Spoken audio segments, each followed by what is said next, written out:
Bienvenidos una vez más a El Comentario, el programa dirigido y realizado por Agustín Sancho Cubero.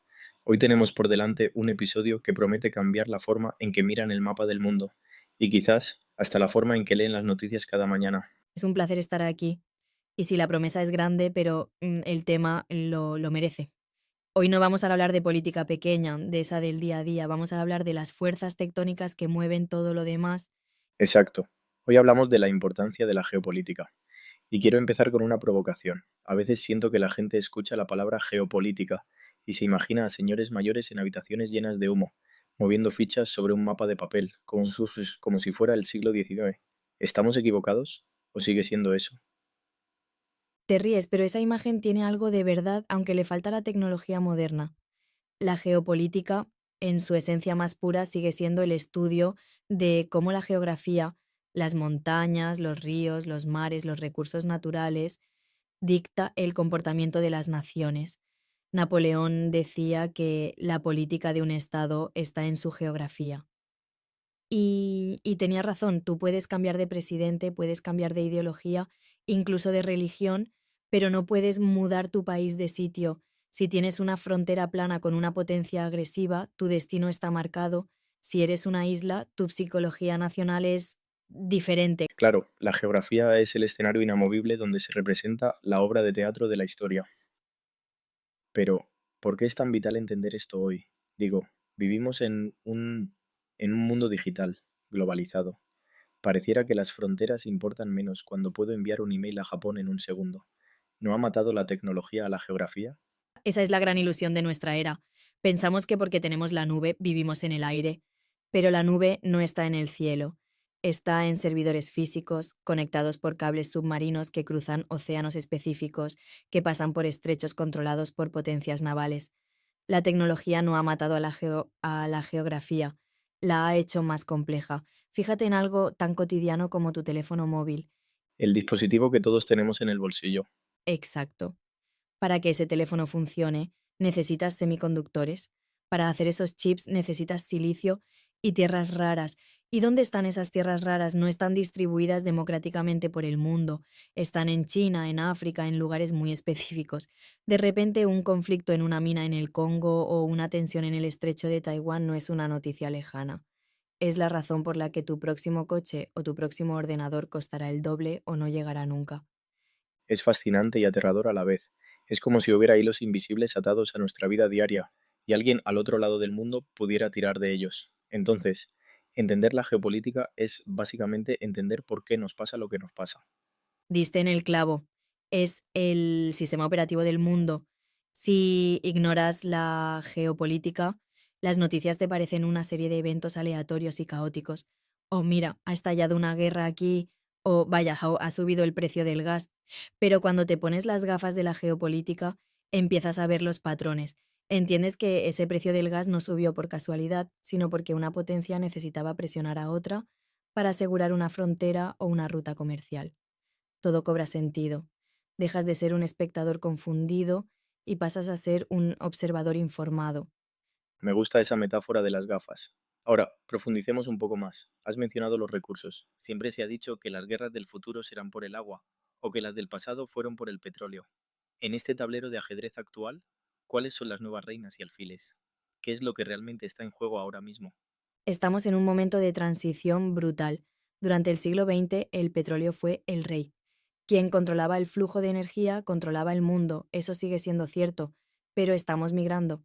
Ahora la seguridad energética se mezcla con la soberanía tecnológica. Los datos son el nuevo petróleo, dicen algunos, pero yo iría más allá. La capacidad de procesar esos datos, o sea, la inteligencia artificial y la computación cuántica, son las nuevas armas nucleares. Es una comparación fuerte. Pero necesaria. Piénsalo, quien domine la IA dominará la economía y la estrategia militar del siglo XXI. Pero volvemos a lo físico. Para entrenar esas IAs necesitas centros de datos gigantescos que consumen una cantidad absurda de electricidad y agua para refrigerarse. Así que volvemos a la geografía. ¿Quién tiene el agua? ¿Quién tiene la energía barata? ¿Quién tiene el espacio seguro?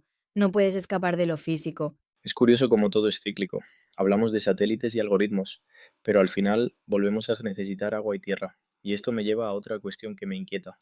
En este juego de gigantes, donde Estados Unidos, China, Europa e India mueven sus fichas, ¿dónde queda el individuo? ¿O dónde quedan las naciones más pequeñas?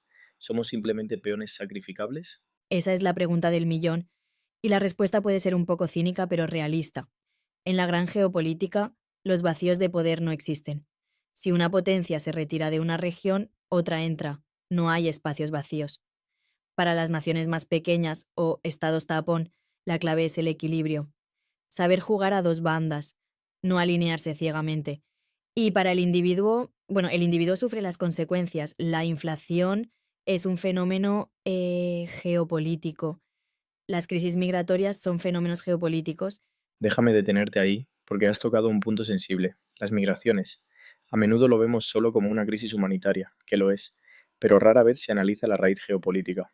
Totalmente. La gente no deja sus hogares porque sí. Lo hacen porque su geografía se ha vuelto invivible, ya sea por el cambio climático, que es un factor geopolítico masivo, quizás el mayor de todos, o porque su estado ha colapsado debido a pues, intervenciones externas o conflictos por recursos. El cambio climático va a redibujar el mapa literalmente. Imagina qué pasará cuando zonas enteras del Ecuador sean inhabitables por el calor. Esas personas se moverán hacia el norte. ¿Cómo reaccionarán las naciones del norte? Eso es geopolítica pura y dura. No es ideología, es supervivencia y demografía. Es que ahí es donde la geopolítica deja de ser un juego de mesa y se convierte en algo visceral, el miedo, la seguridad, la identidad. Has mencionado el cambio climático. Hay una ironía ahí, ¿no? El planeta físico, la gea de la geopolítica, se está rebelando contra la política. Es una forma poética y trágica de verlo. Estamos acostumbrados a ver la geografía como algo estático. La montaña está ahí, el río está allá, pero ahora la geografía cambia. El Ártico se está derritiendo. Para un ecologista es una catástrofe. Para un estratega militar o comercial en Rusia o Canadá, es una oportunidad. Nuevas rutas marítimas que ahorran semanas de viaje, nuevos recursos accesibles bajo el hielo, es de un pragmatismo que hiela la sangre, nunca mejor dicho. Es escalofriante pensar que mientras el mundo se preocupa por el nivel del mar, hay despachos calculando cuánto dinero se ahorrarán enviando barcos por el Polo Norte. Así funciona el mundo. La moralidad y la geopolítica rara vez duermen en la misma cama. La geopolítica trata sobre intereses, no sobre amigos. Lord Palmerston, un británico del siglo XIX, lo dijo mejor que nadie. No tenemos aliados eternos y no tenemos enemigos perpetuos. Nuestros intereses son eternos y perpetuos. Esa frase debería estar tatuada en la mente de cualquiera que quiera entender las relaciones internacionales hoy. Intereses eternos. Eso explica por qué ayer éramos amigos de un país y hoy le imponemos sanciones, o viceversa. Ahora, quiero llevarte a un terreno un poco más filosófico antes de ir cerrando. Si la geografía condiciona tanto nuestro destino, ¿existe realmente la libertad de las naciones? ¿O estamos condenados a repetir los conflictos de nuestros antepasados simplemente porque vivimos en el mismo trozo de tierra? Esa es la tensión fundamental entre el determinismo geográfico y la voluntad humana. Yo quiero creer que no estamos totalmente condenados. La geografía reparte las cartas. Sí, si naces en un país sin salida al mar y rodeado de montañas, te han tocado unas cartas difíciles. Pero la tecnología, la diplomacia y la cultura son la forma en que jugamos esas cartas. Podemos jugar bien una mala mano. Mira países pequeños como Singapur o Suiza, geográficamente vulnerables, sin recursos naturales, rodeados de gigantes, y sin embargo han usado su posición para hacerse indispensables. Se han convertido en nodos, en conectores. Exactamente. Han entendido el flujo del mundo y se han colocado en medio para cobrar peaje, metafóricamente hablando. Eso demuestra que la inteligencia estratégica puede vencer a la mala geografía, pero requiere una clase dirigente que entienda el juego. Si tus líderes ignoran la geopolítica y actúan por impulsos o ideologías ciegas, la geografía te aplastará, la realidad siempre gana al final. La realidad siempre gana, me quedo con eso. Y también me hace pensar en la responsabilidad que tenemos como ciudadanos, porque al final, en las democracias, nosotros elegimos a esos líderes que deben interpretar el mapa. Si nosotros no entendemos la importancia de la geopolítica, es probable que elijamos a líderes que tampoco la entiendan. Sin duda. Una ciudadanía ignorante de cómo funciona el mundo es un peligro para su propio país. Vivimos en tiempos de populismo y soluciones simples. Cerremos la frontera, salgamos de este tratado, imprimamos más dinero. Todo suena bien en un meeting de 3 minutos, pero cuando chocas con la realidad de las cadenas de suministro globales, de las alianzas militares y de la dependencia energética, esas soluciones simples se desmoronan. Necesitamos pedagogía, necesitamos entender que el precio de la gasolina no lo decide el señor de la gasolinera, sino una reunión en Viena o un dron en el Golfo Pérsico. Y por eso hacemos programas como este, para intentar conectar esos puntos lejanos con nuestra realidad cercana. Hemos hablado de recursos, de tecnología, de clima y de la inevitabilidad de la geografía. Pero si tuvieras que dejar a nuestros oyentes con una sola idea, una brújula, para navegar el caos de los titulares de mañana, ¿cuál sería? Les diría que miren siempre el mapa. Cuando escuchen una noticia, no se queden con el titular emocional.